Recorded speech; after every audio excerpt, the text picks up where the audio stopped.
With the World Health Organization declaring the COVID-19 outbreak a pandemic, regional agency CARPHA is urging citizens not to panic and to continue to follow the guidelines and measures to protect themselves and prevent the spread of the virus.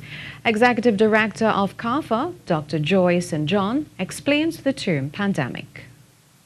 It entails that there has been spread of the illness in question. It doesn't have to be COVID. There are other things that spread to all regions of the world and countries, although they have exhibited measures to contain, have not been able to contain it. CARPHA says the declaration helps in freeing up resources to deal with the threat. At a country level, most governments would have what you call a contingency fund. And this fund cannot be spent for anything except like a disaster. And an epidemic would fall under the category of a disaster.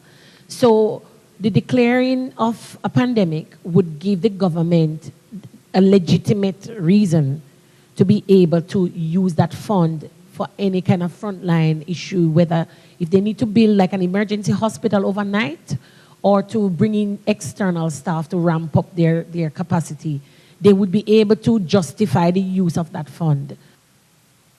Dr. Lisa Indar tells how the added funds can help in the case of CARPHA. Revamp up our communication messages, making sure countries are more prepared. I've just been asked for hotel preparedness guideline, things like that. So getting the human and the technical and other resources we would need at CARPHA, we would then have that information. We do lab testing, transport, and all that. We would need more money then to be able to do that. So this allows that. CARPHA held a roundtable discussion with the media on COVID-19 in Port of Spain today.